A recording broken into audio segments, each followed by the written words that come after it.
Hola maestras, maestros y contratistas, ¿cómo están? Bienvenidos a la Obra Maestros al Aire, un espacio donde compartimos información y contenido de interés para el sector de la construcción.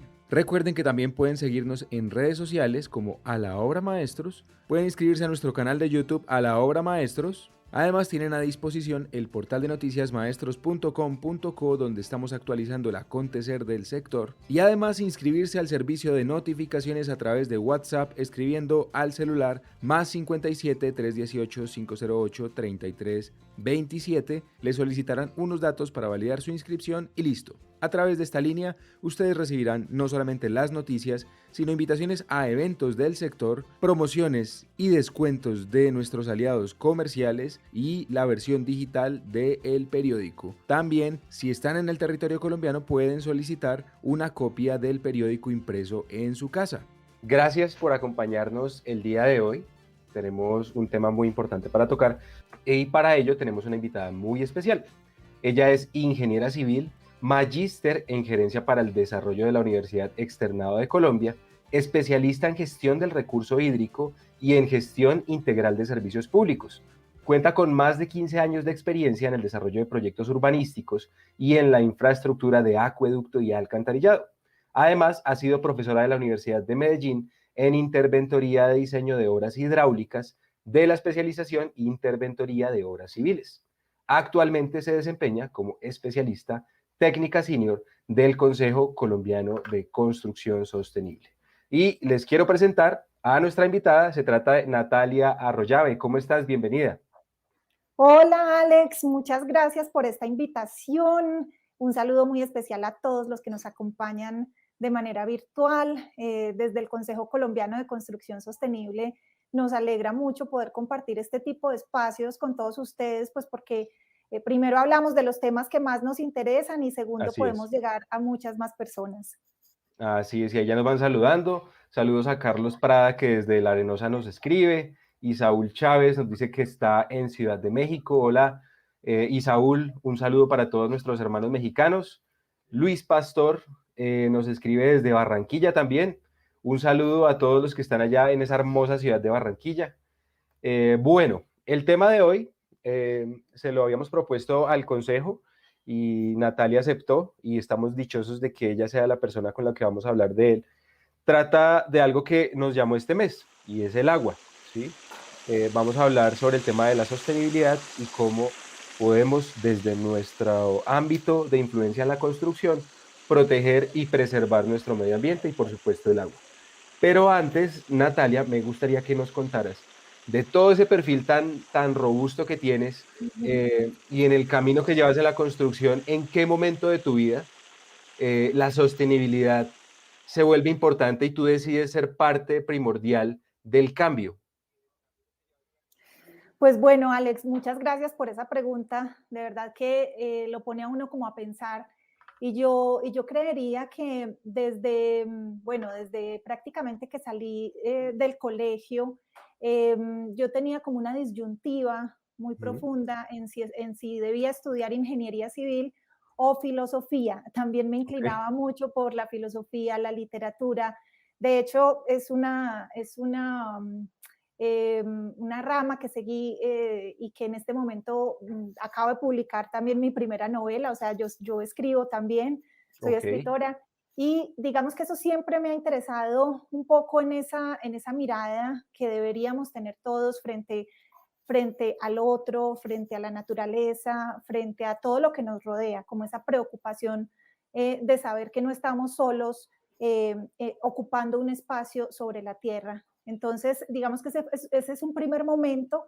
ok, Y cuando finalmente me decidí por estudiar ingeniería civil, recuerdo mucho, me gustaría contarles esta anécdota, y es que recuerdo mucho cuando terminé la ingeniería civil y tuve mi primer trabajo, tenía que diseñar un sistema de acueducto y construirlo. ujú, Y de acuerdo, digamos, era una parcelación en el oriente antioqueño, y de acuerdo a la topografía y a las características de las fuentes hídricas que estaban alrededor de la parcelación, pues digamos que la obra más adecuada para hacer la captación de acueducto era una bocatoma tipo dique toma, ¿sí? Ok. Que es una estructura que está ubicada de manera transversal sobre el recurso hídrico, sobre el cauce principal, y lo que hace es ensanchar un poco ese cauce para almacenar un poco más de agua y tiene un vertedero central donde se recoge el agua.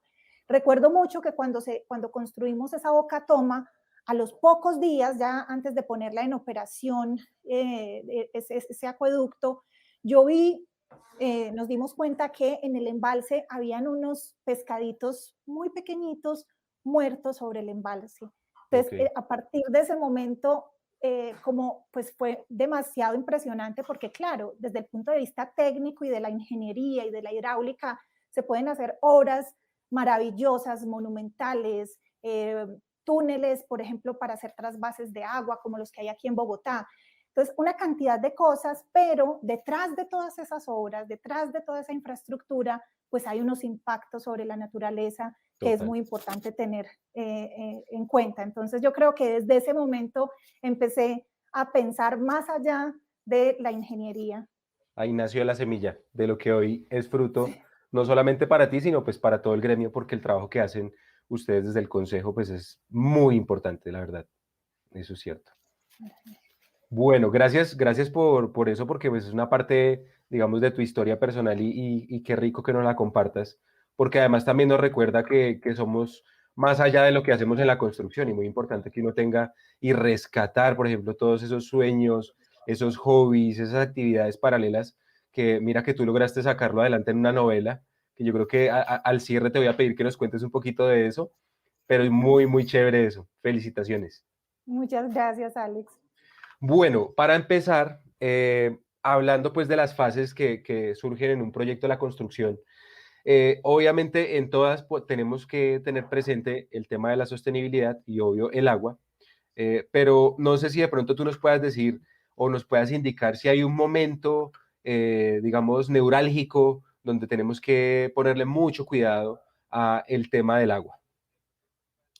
Pues bueno, yo diría que con relación digamos, a la infraestructura, a la construcción de edificaciones, de infraestructura en general, pensar en una visión integral del agua es Ujú. importante durante todas las etapas del ciclo de vida de las edificaciones y de la Ok, infraestructura en general.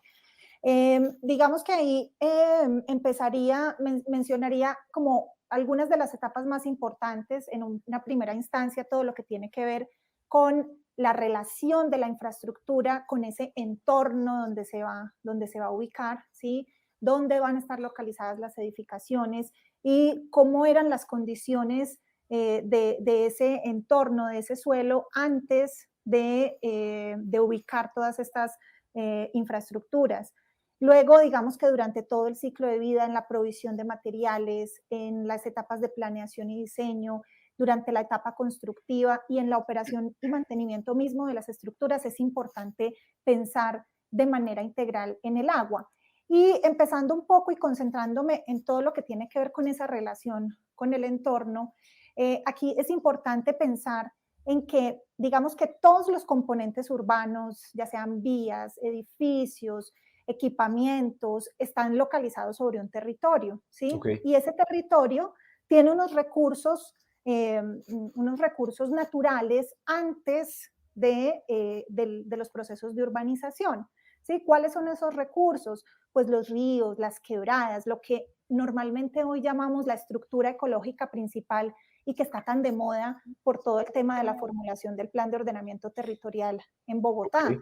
pero también la biodiversidad, el suelo mismo, ¿sí? Y sin esos componentes, aquí hay que entender que sin esos componentes, sin esos recursos naturales, no sería posible construir las ciudades, porque son esos recursos naturales los que permiten hacer algo que llamamos en ingeniería y en sostenibilidad, que es la provisión de servicios ecosistémicos. Ya, ¿Cuáles son esos servicios ecosistémicos? Pues entonces, por ejemplo, el agua, ¿sí? La capacidad de recibir también unos residuos, unas aguas residuales, ¿sí? Entonces, todos esos servicios ecosistémicos son importantes para viabilizar las ciudades, para viabilizar los procesos urbanísticos que albergan una población determinada. Pero también hay algo muy importante, y es que con todos esos procesos urbanísticos se cambian las características del suelo, ¿sí? Ya. Entonces, digamos que la cuenca hidrográfica, que es la que alberga las ciudades como tal, antes de ser urbanizada tenía unas características, ¿sí? Tenía un suelo natural, una vegetación, una capacidad, digamos, de infiltración de las aguas lluvias, que evidentemente se modifican con todos los procesos urbanísticos. Entonces, cuando urbanizamos, ¿qué hacemos? Impermeabilizamos los suelos con las vías, con las edificaciones, con todas las construcciones. Y lo que hacemos de manera indirecta o directa más bien, es modificar el ciclo hidrológico de esa cuenca, ¿sí? ¿Qué estamos haciendo? Que esas aguas lluvias que antes caían en un terreno y se infiltraban y llegaban a través de unos procesos lentos a las fuentes hídricas, pues ahora simplemente escurren sobre los techos, sobre las vías, se conducen a unos alcantarillados de aguas lluvias, y en unas lluvias con unos periodos de retorno intensos, pues lo que pasa es que esas lluvias, ese gran caudal se concentra, ¿sí? Porque escurre y es conducido y llega en unas cantidades, digamos, muy superiores a las naturales, a las fuentes hídricas. Y entonces, ¿esto qué causa? Inundaciones, ¿sí? Indudablemente, tenemos unos picos de lluvia que generan unas inundaciones que naturalmente no se darían porque el suelo se encargaría como de regular esos procesos. Entonces, digamos que eso genera, digamos, muchas modificaciones en el recurso hídrico. Ocurre también que escasea el recurso hídrico en otras locaciones. Con los grandes volúmenes de agua que extraemos de las cuencas también afectamos la disponibilidad del recurso hídrico. Claro. Y por eso es tan importante como desarrollar estrategias que estén enfocadas a, de alguna manera, simular las condiciones previas a los procesos urbanísticos. Entonces, hoy en día ustedes por eso han escuchado hablar de las cubiertas verdes, de los jardines de lluvia, de los pavimentos permeables, de los alcorques inundables. Todas estas son estrategias de sistemas urbanos de drenaje sostenible que están, por ejemplo, enfocadas a aumentar la permeabilidad del suelo, ¿sí? Que toda el agua que llueve en un momento dado no sea conducida simplemente al alcantarillado, sino que permita un proceso de infiltración simulando un poco esas condiciones naturales que estaban antes de los procesos de urbanización. Entonces ahí digamos que hay un primer momento que es la relación de las edificaciones con ese entorno donde se ubican. Digamos que ese sería un primer momento, pero digamos que en toda la cadena de valor de la construcción, pues es importante seguir pensando en el agua, ¿sí? Por ejemplo, la eficiencia misma del recurso. Nosotros, y te hablo del caso de Bogotá, somos una ciudad que para poder abastecer a la población que tiene hoy en día, tiene que hacer un trasvase de otra cuenca hidrográfica, que es la cuenca de la Orinoquía, a través del embalse de Chingaza, para poder abastecer la población. El 70% del agua viene desde otra cuenca, y entonces es, digamos, complejo porque toda esta agua ingresa a la cuenca del río Bogotá, pero al mismo tiempo se consume dentro de otra cuenca distinta a la de origen, y el vertimiento se hace sobre la cuenca del río Bogotá sin tratar previamente esas aguas residuales. Entonces, el efecto sobre el río, pues ya ustedes conocen la problemática en Bogotá, pues ha ocasionado prácticamente la muerte del río, y ahora estamos en todo este proceso de hacer, ojalá posible, la planta de tratamiento de aguas residuales de Canoas que permita tratar la mayor parte de todas estas aguas residuales para recuperar esa vida del río. Y esto afecta no solo, digamos, a la ciudad de Bogotá, al distrito capital, sino también a todos los municipios que se encuentran aguas abajo y que están ubicados sobre la cuenca del río, porque también disminuye al mismo tiempo la capacidad tanto de abastecer de agua potable como de recibir más contaminación. Entonces, es un tema que se vuelve como una especie de círculo vicioso, porque si tú no tienes capacidad de abastecer de agua potable o de recibir aguas residuales ya tratadas, pues lo que termina pasando es que no hay posibilidad de urbanizar. Sin disponibilidad de agua potable es imposible generar procesos urbanísticos. Entonces, digamos que ese sería como ese primer momento. Pero luego ya pensando en la cadena de valor de la construcción, por ejemplo, hay un tema muy importante que es la provisión de materiales, ¿sí? Pensar cómo fueron producidos estos materiales, cuál es la huella hídrica que está asociada a la producción del cemento, a la producción de los ladrillos, a la producción del acero, es decir, cuánta agua está involucrada ahí y cuánta, digamos, está de alguna manera desperdiciada. Y aquí, digamos que hay unos conceptos muy importantes a tener en cuenta que son el agua, la huella hídrica verde, por ejemplo. La huella hídrica verde es la cantidad o el volumen de agua que almacenan los materiales. Se da sobre todo en los temas de silvicultura y agricultura, porque está asociada al agua que almacenan los materiales en condiciones naturales. Entonces, por ejemplo, uno de esos materiales es la madera, ¿sí? Entonces, almacenan grandes cantidades de agua, tienen sus procesos de evapotranspiración o de retención de agua, y esa cantidad de agua se va contabilizando a lo largo de ese material.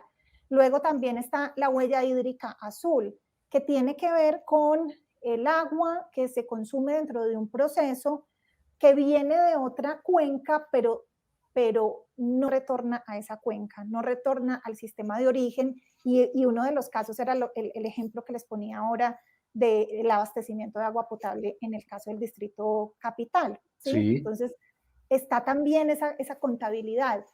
Y vale la pena ahí pensar una cosa que es muy importante: ¿cuánta de esa agua se pierde? ¿Sí? Por simplemente pérdidas que terminan no consumiéndose. Por ejemplo, digamos, hay empresas de servicios públicos que en sus procesos tienen un agua no contabilizada del 30, 40, 50%, que eso es un tema de ineficiencias del sistema, de fugas, de conexiones ilegales, que hacen que el agua literalmente se pierda. Entonces, en la medida en que también, digamos, pensemos en tecnologías y en procesos de operación y mantenimiento que permitan tener unas condiciones de esas redes hidráulicas en perfectas condiciones, de modo tal que se disminuya al máximo las pérdidas, pues también va a haber una mayor eficiencia de ese recurso. Entonces aquí, bueno, es importante hablar de estos conceptos. Y el tercer concepto con relación a la huella hídrica es la huella hídrica gris, que es básicamente el agua que contaminamos, que no necesariamente consumimos en el proceso, pero que contaminamos a raíz de ese proceso productivo. Entonces, cada material que utilizamos en un edificio tiene una huella hídrica. ¿Cuál es? No la conocemos muy en detalle. En detalle. Hay algunos estudios, por ejemplo, Cemex tiene publicado en su página un dato que dice que, por ejemplo, por cada tonelada de cemento se consumen 233 litros de agua. Entonces, así cada componente tendrá unos niveles de huella hídrica en la medida en que, primero que todo, empecemos a medir esa huella hídrica, sepamos cuánto es, cómo estamos de manera comparativa con los otros países, por ejemplo, y con los otros materiales, y podamos hacer un uso más eficiente de esa agua durante los procesos productivos, pues tendremos también materiales mucho más sostenibles desde ese punto de vista. Sí. Se va exigiendo más. Se va exigiendo más, exactamente. Y bueno, y ya pasando, por ejemplo, a una siguiente fase que es bien importante, que tiene que ver con la planeación y el diseño. Digamos que todas las edificaciones tienen unos procesos, digamos, más bien estandarizados, pero la etapa de planeación y diseño tiene una incidencia gigante en los impactos a nivel de sostenibilidad sobre todos los procesos de construcción y de operación y mantenimiento, porque, por ejemplo, en la etapa de planeación y diseño es donde yo digo a nivel de arquitectónico, por ejemplo, cuáles van a ser las características de una edificación para que tenga una aireación adecuada, para que tenga una iluminación adecuada, de modo que haya un menos consumo energético, cosas como esas que son los que llamamos medidas pasivas. Y también en el caso del agua en particular, que es el tema que nos reúne hoy, la selección, una cosa tan simple como la selección de los aparatos hidrosanitarios, ¿sí? Que tengan un consumo eficiente al interior. Hoy en día tenemos a nivel nacional en Colombia una resolución que está enfocada en la eficiencia del recurso hídrico, que es la resolución 549 de 2015, que obliga a las edificaciones de diferentes categorías y de diferentes tipologías a implementar medidas de eficiencia de agua y de eficiencia energética.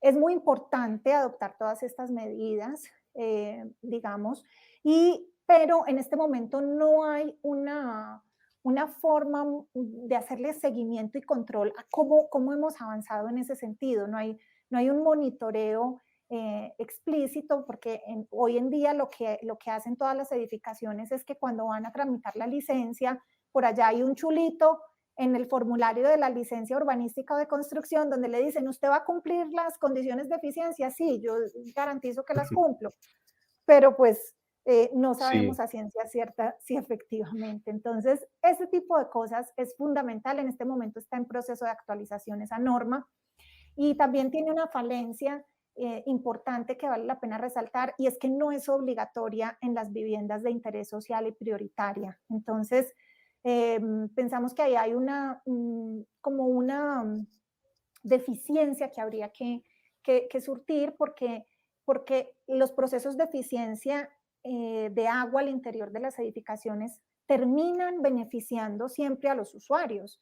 Los usuarios al tener unos menores consumos también van a tener unos menores costos. pagos en la factura, exactamente. Entonces, digamos que esto es bien, bien importante. También hablando de todas estas procesos de planeación y diseño, están, por ejemplo, las medidas que se planean desde el diseño de hacer recolección de aguas lluvias, dependiendo como de esas características climatológicas y de pluviosidad en las zonas donde se va a localizar el proyecto. ¿Sí? Si es posible hacer recirculación de aguas grises. Todo esto, si no se da desde la etapa de diseño, ya en la construcción va a ser prácticamente imposible adoptar estas medidas. Entonces, por eso es tan importante, por ejemplo, el tema del paisajismo, ¿sí?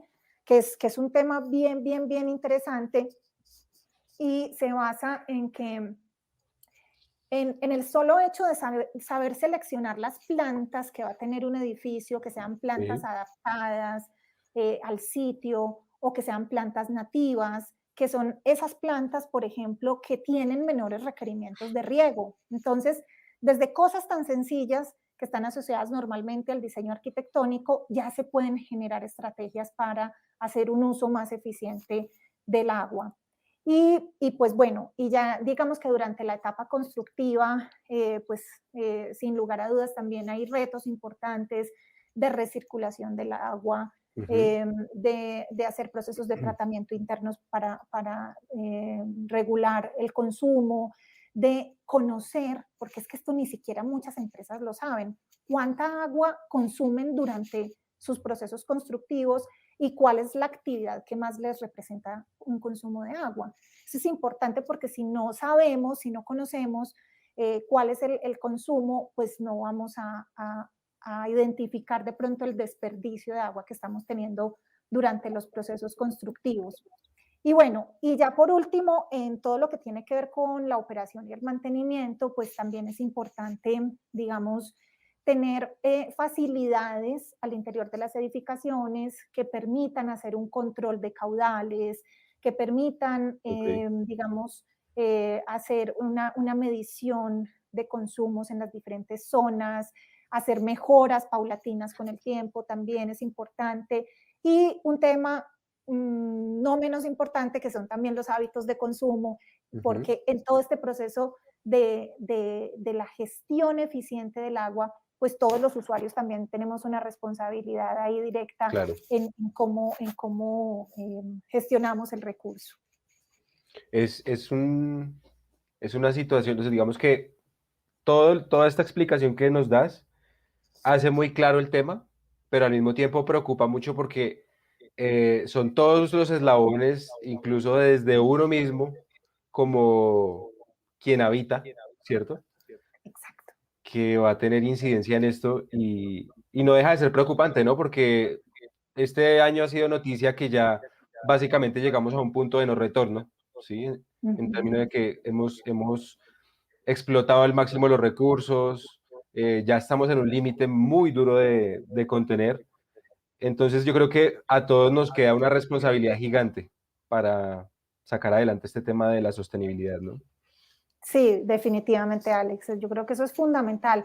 Si no cambiamos nuestros hábitos de consumo, nuestras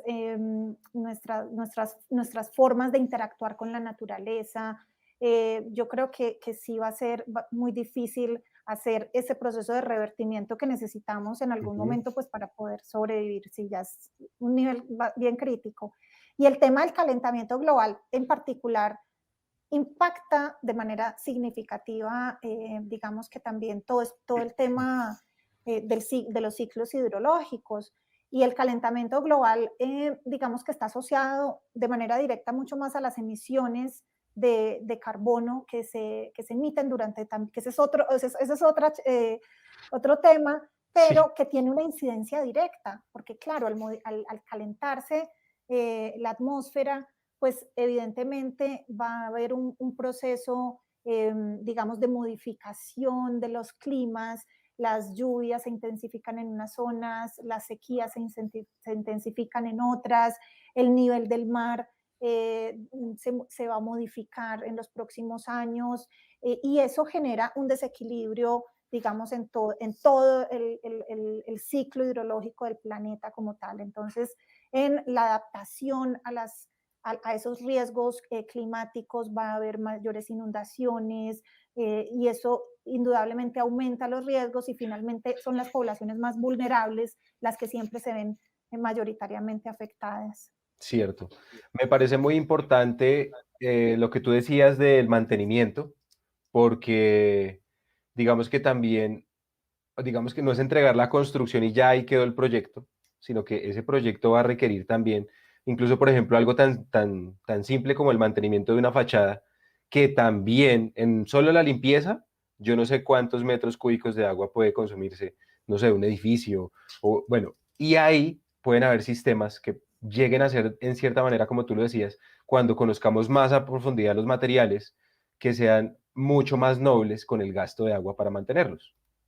Sí, totalmente de acuerdo, totalmente de acuerdo. Esa etapa de operación y mantenimiento es fundamental y sobre todo conocer, o sea, ahí hay un principio y es que, claro, cuando uno va a la tienda y uno sabe el costo final de un producto, pues uno no se preocupa mucho en cómo fue hecho, cuánto le pagaron a la persona que lo produjo, todo lo que está involucrado, cuánta agua consumió, pero si los consumidores tuviéramos digamos, a la mano, de primera mano, toda esa información asociada a los materiales, pues a lo mejor sí podríamos tomar Claro. mejores decisiones. Bueno, y mientras hablaba, nos explicabas este tema, que te repito, es una explicación muy completa y muy fácil de entender. Me surgía a mí también la idea de que ahora que estamos, digamos que ya montados en BIM, prácticamente todo el sector de la construcción, ¿cierto? Este sistema, también las librerías, me imagino que van teniendo acceso a algunos conocimientos en temas de consumo de agua de los materiales, permiten hacer un seguimiento mucho más fácil y rápido del impacto que van a tener los proyectos. Esto sí se está dando. Pues sí, digamos que en BIM hay un avance significativo. De hecho, por ejemplo, Camacol tiene un avance muy importante en todo este tema del BIM Forum. Y yo creo que esta tecnología tiene que ir precisamente hacia allá, hacia donde tú Ujú. dices, hacia tener un mayor conocimiento de cuáles son los materiales sostenibles, cuáles son las alternativas a los materiales que hoy en día tienen una menor eficiencia en todos esos procesos productivos. Entonces, ¿cuáles son esos materiales alternativos que están analizados en todo su ciclo de vida, tanto desde el momento de la extracción de las materias primas, los procesos de manufactura, de distribución, digamos que toda esa trazabilidad de un material incide finalmente en qué tan sostenible es y cuáles son los requerimientos de operación y mantenimiento. Entonces, en la medida en que todas estas librerías se vayan enriqueciendo con materiales sostenibles y que sepamos dónde se pueden adquirir y cuáles son los proveedores, pues también podremos tomar mejores decisiones al momento de diseñar nuestros edificios, nuestras carreteras, etcétera. Por ejemplo, hay un tema importante que en este momento se está desarrollando, que es todo el manejo de residuos de construcción y demolición, y en eso todavía estamos muy crudos, pero va a ser muy importante cuando la norma, el código sismo resistente nuestro, pueda incluir materiales con contenidos reciclados que se puedan también incorporar nuevamente como al ciclo de vida de la infraestructura. Ok. Y finalmente de lo que nos has compartido, me queda a mí como una sensación de que hay como un marco legal, sí está la resolución, sin embargo como que hace falta algo más, ¿cierto? Pero además, en el sector de la construcción, siempre se ha hablado de que hay un montón de normas, hay que entender un montón de normas, y a veces se hace imposible poderlas gestionar todo el tiempo. Pero sí, este caso, este tema de la sostenibilidad, pues yo creo que requiere un énfasis importante.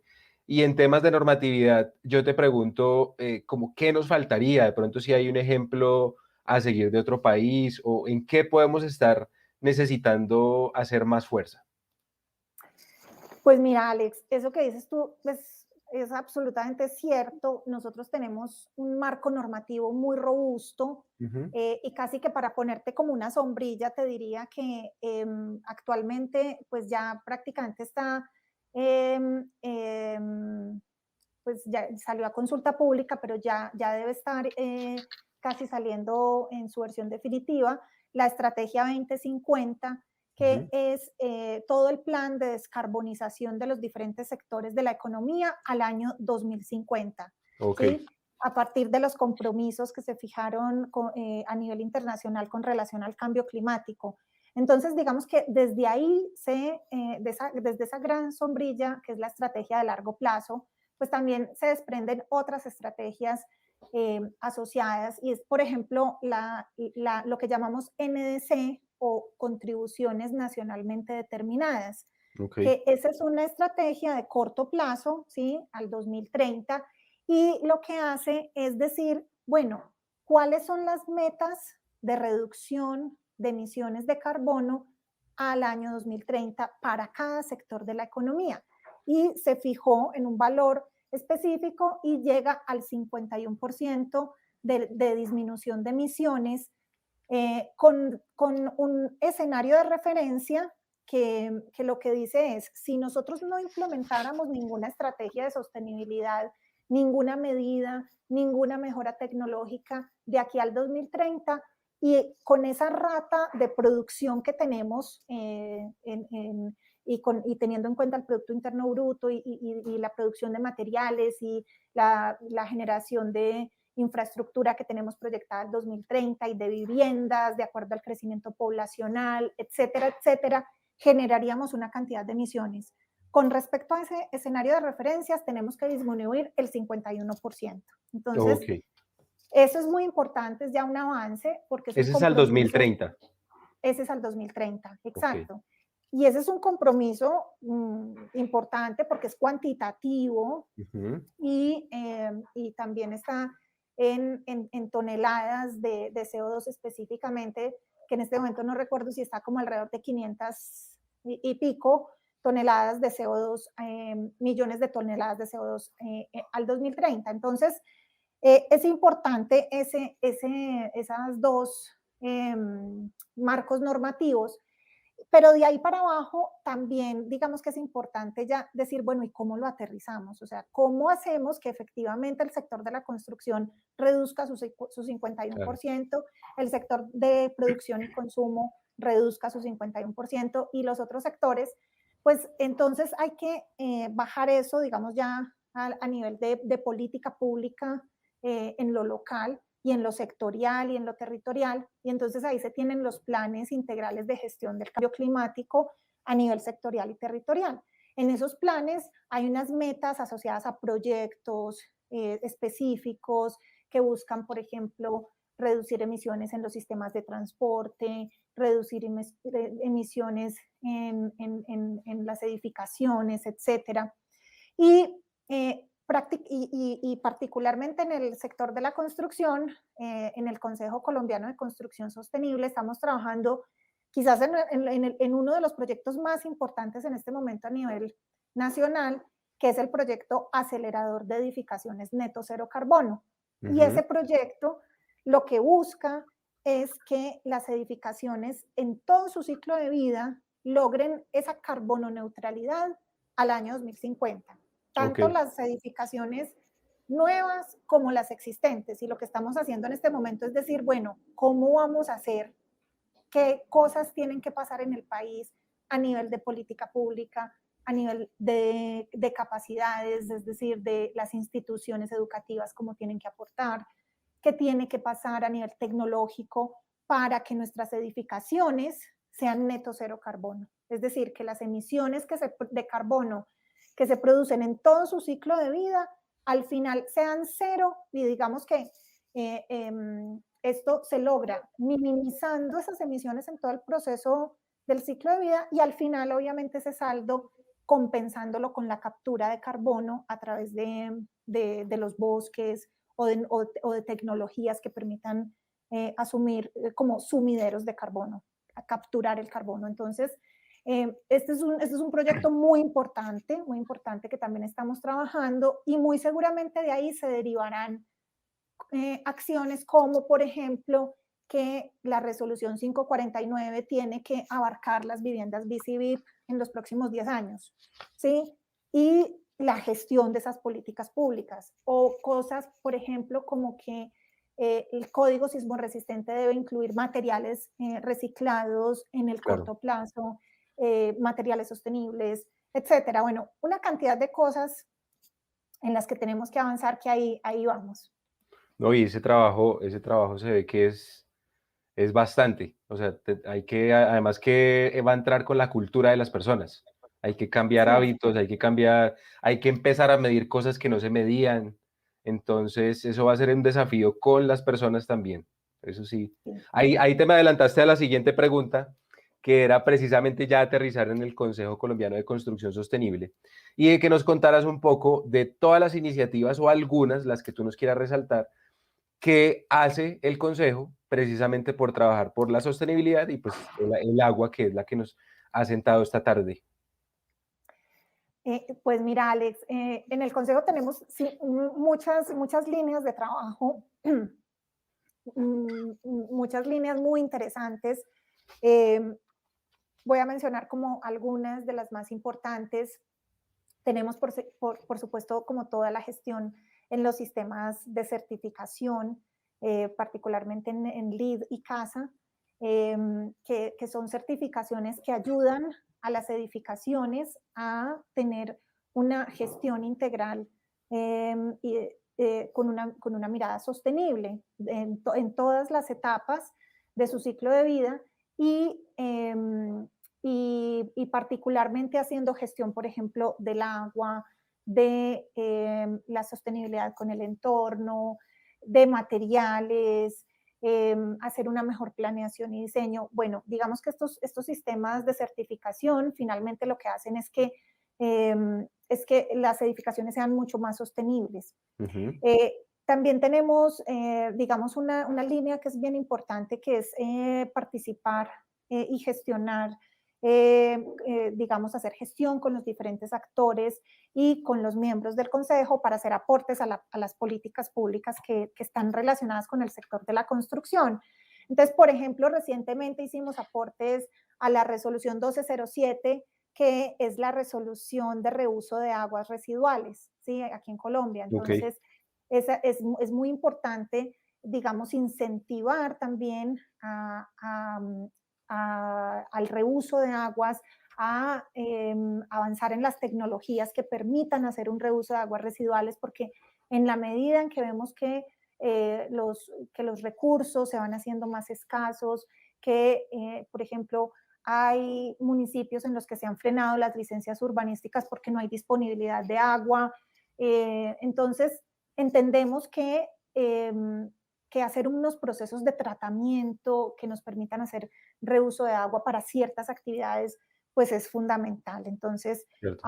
hacemos aportes a políticas públicas, tenemos también una agenda de capacitaciones, digamos, muy, muy interesante. Son capacitaciones algunas que ya están estructuradas, se hacen parte como de la agenda abierta, pero también tenemos cursos a la medida de las organizaciones cuando hay un tema en particular que está relacionado con la sostenibilidad y las empresas dicen, es que yo necesito trabajar específicamente estos temas que están asociados con el agua en las edificaciones de interés social en particular. Entonces, también generamos como un contenido muy enfocado a esos tipos de capacitaciones.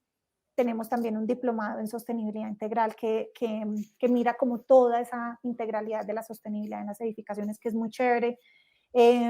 Hacemos, por ejemplo, producción de conocimiento. Nosotros tenemos, todos los años sacamos guías técnicas que son muy, muy de carácter técnico. Por ejemplo, acabamos de editar y está en proceso ya de salir al público una guía de materiales y una guía de manejo sostenible en obra, que eso va a ser muy útil para todos los actores del sector. Entonces, estén súper pendientes todos los que están conectados ahí para que puedan consultar estas guías técnicas que de verdad que nos van a ayudar mucho como a generar aportes a la sostenibilidad de nuestros proyectos.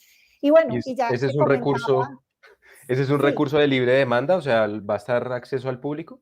sí, ese va a estar de acceso al público Súper. y pues la verdad es que va a estar muy bueno. Y el proyecto que ya les comenté de neto cero carbono en las edificaciones, que también es como uno de los más importantes que tenemos en este momento.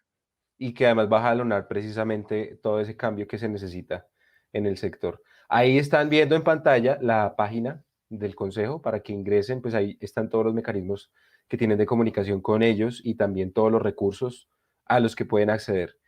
Yo creo que el trabajo lo hacen completo, no se les escapa nada, están haciendo lo que hay que hacer, que precisamente es dejar el tema de sostenibilidad como una tendencia y ya como hechos reales en los proyectos desde ya. Sí, sí. Ujú. Bueno, de esta conversación pues quedan muchos aprendizajes, quedan muchas enseñanzas. Me parece importante y crítico ver el tema de que ya también entre BIS en la resolución. Me parece que es crítico, es importante. Es importantísimo cambiar el paradigma y saber que todos, desde donde estemos, hacemos parte de que se aproveche bien el agua, de que los proyectos sean sostenibles y que además el proyecto después de construido no termina con su impacto en el medio ambiente, De continúa y acuerdo. eso todos seamos parte del cambio en eso. Que yo creo que a veces es difícil porque sentimos que desde nuestro momento, como que ese fue nuestro aporte en el proyecto y chao, ¿sí? Y la rutina nos va absorbiendo, ¿cierto? Sí, Entonces, la invitación es a eso, a que veamos nuestra participación mucho más activa e importante. Por más pequeña que sea la tarea, es fundamental. Y poco a poco, desde el aporte de cada uno de nosotros, se va precisamente haciendo el cambio. Por ahí nos siguen saludando más seguidores, están desde Perú. Osvaldo, hola, ¿cómo estás? Zair hace un poco nos saludaba desde Cali. Gonzalo desde Bogotá. Muchas gracias de verdad por acompañarnos en esta transmisión. Bueno, eso digamos que es como lo que yo me llevo hoy de esta conversación tan productiva. pero también tenemos que contarles a todos que se viene Construverde, ¿cierto? Sí. Se viene Construverde, que va a ser el 1, 2 y 3 de septiembre. Es el evento de construcción sostenible más importante del país realmente y uno de los más importantes de la región. Durante estos 3 días tendremos una agenda de verdad de alto nivel, donde se presentan todas las tendencias globales y regionales para la aplicación de la sostenibilidad integral, tanto desde las edificaciones como desde las ciudades y de las comunidades, que ya lo comentábamos con Alex, que es muy importante. Entonces aquí pues digamos que hay una oportunidad para conectar con diferentes actores de las comunidades que ya trabajan en este tema, de estar al día sobre todas las tendencias de la transformación, la innovación y el bienestar mismo de las personas. Digamos, con relación a todo este entorno construido que tenemos. Y lo más importante es que tiene como esa mirada de nuestro largo plazo, que es 2050. Entonces ahí estaremos reunidos para que se inscriban en nuestra página. Está toda la información, entonces súper bienvenidos, muy invitados todos. Bueno, ahí eso es importantísimo. Ahí está la página web construverde.co. Ingresen, vean el programa, ahí están las formas de inscribirse. Si son parte de la comunidad de la hora maestros y ustedes lo mencionan, tienen unos beneficios en el costo de inscripción. Entonces, vayan ya contactando, porque es que además también esto también empieza a ser un conocimiento que va a empezar a ser exigido, ¿sí? Exigido no, digamos que va a ser valorado. Entonces, si ustedes van teniendo ese camino ahí, ese estudio, ese aprendizaje, todos estos eventos suman y aportan para que ustedes también sean profesionales, digamos que más ricos a los ojos de quienes están volcando sus procesos de construcción a ser sostenibles. Entonces, es muy importante que nos capacitemos. Esta cita tenemos que cumplirla. Bueno. Yo te quiero agradecer mucho por el espacio, por dejarnos conocerte. De verdad fue muy placentera la charla, muy instructiva, muy completa. De pronto no quisiera dejarte ir sin que nos cuentes un poquito de la novela. ¡Ay, ¿De la qué trata? novela! Sí. La novela, pues bueno, se titula Una historia común, Ujú. y es una historia narrada eh, de una niña que vive entre los 6 y los 12 años de edad. Es un poco autobiográfica, narra un poco como toda esa infancia vivida en uno de los barrios más violentos de Medellín, en la Ok. época más violenta de Medellín, pero no es una novela sobre la violencia, sino que es una novela sobre la infancia en medio de esa situación tan compleja que todos vivimos en los años 80 y 90. Entonces, pues ¿Y está en cómo la la podemos editorial. encontrar? La encuentran en todas las librerías, en el Fondo de Cultura Económica está, en la Librería Nacional, en la Librería Lerner. Está publicada en la editorial Planeta Lector, Ujú. entonces ahí la pueden encontrar. Ojalá les guste.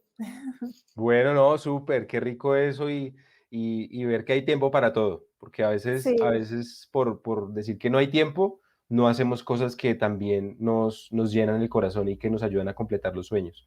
Muy chévere eso, de verdad te felicito. Ay, muchas gracias, Alex. Ahí tuvieron a nuestra invitada Natalia Arroyave. Recuerden que ella está coordinando a nivel nacional, a nivel local, el proyecto acelerador de edificaciones neto cero carbono por parte del Consejo Colombiano de Construcción Sostenible. Agradecemos mucho el tiempo que nos dedicaste, esa forma de explicarnos y dejarnos clara la incidencia que tiene la construcción en la sostenibilidad y pues obviamente en el cuidado del agua.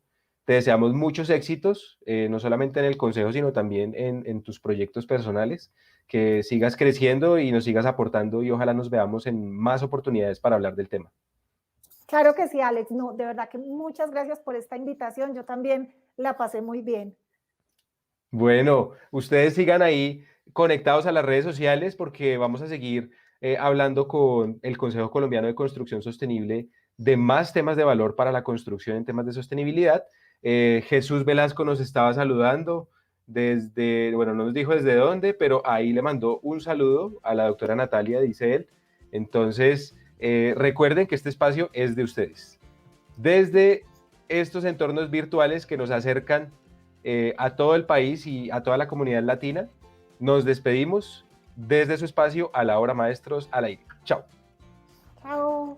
Bueno, maestras, maestros y contratistas, ese fue el capítulo de A la Hora Maestros al Aire. Espero que haya sido de mucho provecho, que nos ayude a construir cada día mejores empresas, mejores cuadrillas de trabajo y obviamente fortalecer nuestros conocimientos del sector de la construcción. Extiendo nuevamente la invitación para que nos sigan en redes sociales como A la Hora Maestros, nuestro canal de YouTube también A la Hora Maestros. Ingresen al portal de noticias maestros.com.co, donde encontrarán más contenido como este. Y obviamente reiterar que pueden solicitar la copia digital del periódico o impresa si están en el territorio colombiano a través de nuestra línea de WhatsApp más 57 318 508 3327. A través del WhatsApp maestro también recibirán las noticias de la semana, promociones, descuentos de nuestros aliados comerciales, muchas dinámicas y además invitaciones a eventos del sector. Les deseo una feliz semana, muchos éxitos y los espero por acá en otro capítulo. Un abrazo.